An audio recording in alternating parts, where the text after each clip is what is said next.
What's going on, everybody? Today we're going to be talking about my isopods. We're going to be going through a little bit about their care and how I set them up today. So let's roll right into it. So here we have our Armadillonium Granulatum, and these are the true roly-polies. These are the Armadillonium species or family. I'm not sure which one. But these ones are the true roly-polies that people see. Normally you'll see the Armadillonium vulgar, which is pretty common. But these guys, just like the vulgar, have the ability to roll up into a ball. Let's see if I can get one to do it. No? Let's see. Will you do it? There it is. See? Now, I think this particular species is very underrated. These things are beautiful. Very kind of dull body, but they get these really nice orange spots on them. If we can focus, there it is. And like most Armadillonium, these guys they primarily eat vegetation. So today, we're going to be feeding them some of my chow. And I only do a little bit at a time, just because it's going to mold. And then we give them a mist. These guys like it a little bit drier than most of my other species. So these guys are ideal for a lot of the arid setups. However, I do not have them in any arid setup because I don't have any arid setups. And so just like with my other enclosures, we have ventilation on the top, ventilation in the front, and then ventilation running down the sides. But these guys are awesome. I absolutely love these. I think these were my second species that I ever got, and I've had them for a few years. Again, ventilation on the top, ventilation on the front and the sides. And now these are probably one of your more popular ones. These are going to be your zebra isopods. Amply named because they're black and white.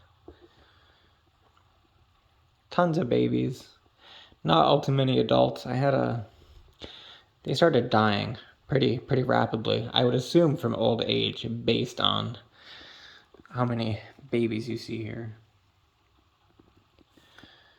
But these guys like it a little more humid and are a little more opportunistic, eating both vegetation and the shrimp that I have here.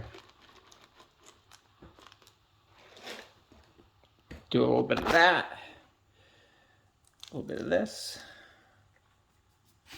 and we're gonna spray it down.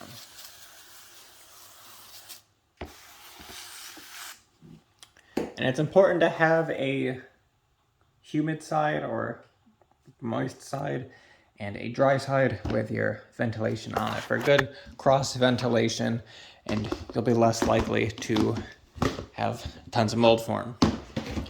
And then these guys right here, my magic potions. These guys are very awesome species again. I think they're relatively new. I could be wrong with that. But I have tons of babies. Shout out to Isopods 919 for these guys. Chris Lewis, check him out on Facebook and Instagram. But look. Very kind of drab yellow tan color, but then again, they got these really nice yellow spots. And once again, another Armadillonium species, so they can roll up in balls when threatened or for defense. And let's see if I can see many. Right there. There's a ton of babies in here. And then again right there. These guys took forever to pop off. I had, I think, 20 and I went down to probably 7 because they started dying somehow. But I have tons of babies in here too. There's another one here. So these guys are doing awesome. Another semi-dry species, another species that prefers vegetation. So we're just going to do a little bit in there, just like that. And just like the other ones, I have no ventilation on top, but we've got ventilation on the front and along the sides. That is that. Another stack. These are your Parsolio Dilatitus, also known as giant canyons. Unlike the name states, giant canyon, canyon, dry, whatever. These guys tolerate a wide variety of habitats, I guess. I use these for some of my crested gecko enclosures. Let's see where we are. There we are. Again, I think one of my largest, or if not second largest. We'll get to them next. But these guys are the second largest species that I have. And they are protein hungry, so we feed them sun-dried shrimps. Kind of cannibalistic if you think about it, but it is what it is.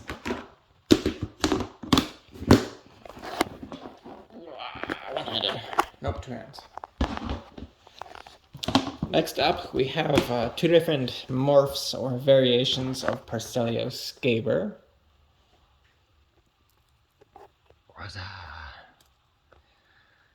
These are your Parsolio scaber Dalmatians. Black and white spotted. Humid loving. Very protein hungry as well. Oh, look at the babies. Another awesome species. They're not as outgoing, like they're not as active just out on the top of the enclosure. They typically like to hide. But they do the job that I want them to. They eat decaying organic matter, like plants and fecal matter from the animals. So it works. So we're going to go ahead and give them some shrimps. And we're also going to do a pinch of some dry chow. There we go. I think these are I took all the tags off. I think these are 16 quart tubs. These work phenomenal, especially since they stack and they are by Sterling. Once again, Parsolio scaber. These ones are oranges. Humid loving. There we go. There they go. And they reproduce pretty quickly, which is pretty awesome.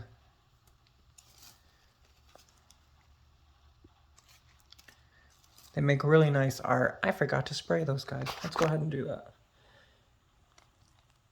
Foods. Some shrimps. And we will spray both of them. Humid side.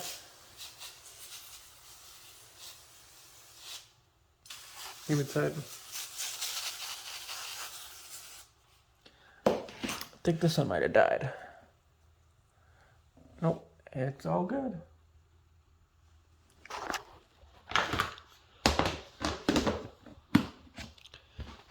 Next, we'll move on to everyone's favorites, your dairy cows.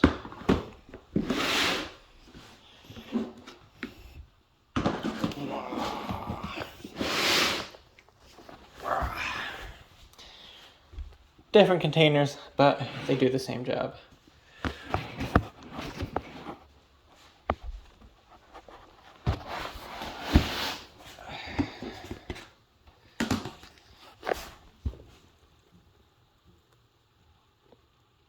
Look at that.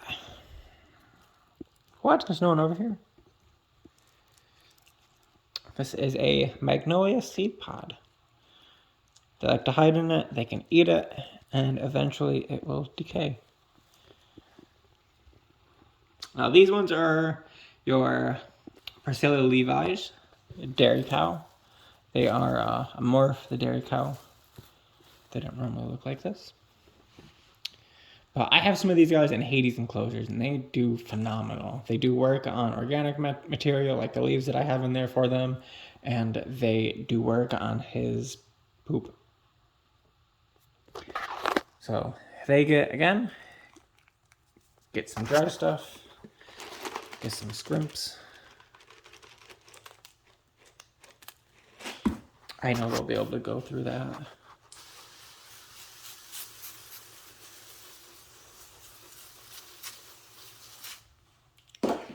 These guys do well in all sorts of different environments as well.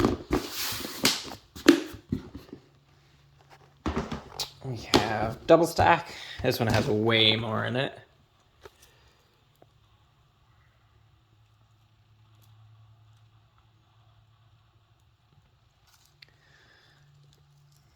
And we got more babies.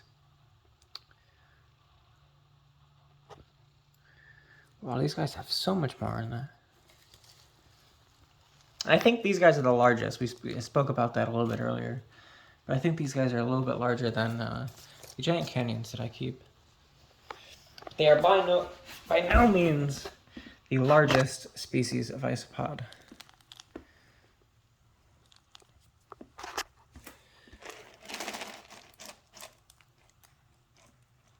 And this is just Zoom-Ed red shrimp, sun-dried shrimp, river shrimp. Typically used for aquatic turtles, but does the job. And look at that, they go right after it. They do not mess around.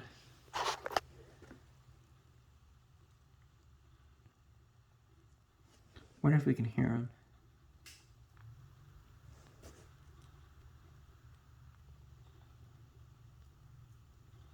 That's more action.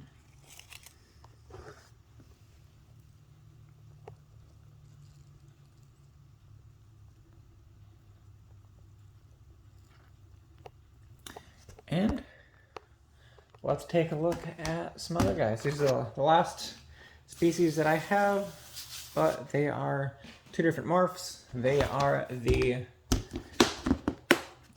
Parsolio pruinosus powdered species. I'm probably butchering that. Don't want to spill it again. That was bad. I started off with 12 of these like about a year ago, and these things reproduce super fast too.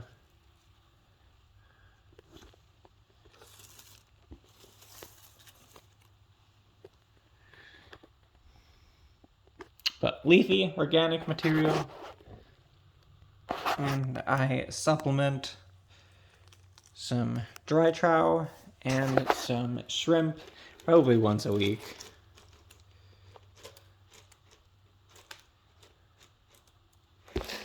And if you're curious, I make this for roaches and feeder insects as well. Hit me up.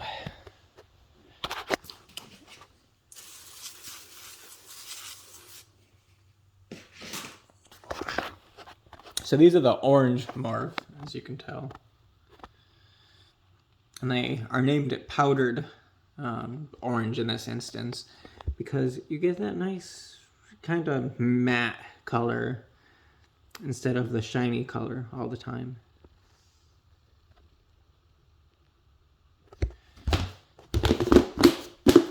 Next up is probably one of my favorites of the two.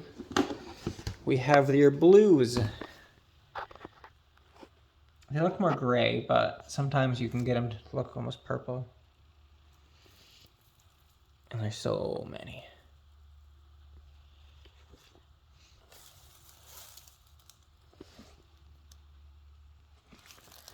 And again, I use these for different environments. They say that they're humid loving, but this is pretty dry right here. But I've gotten them to work in different ways, so I think it works.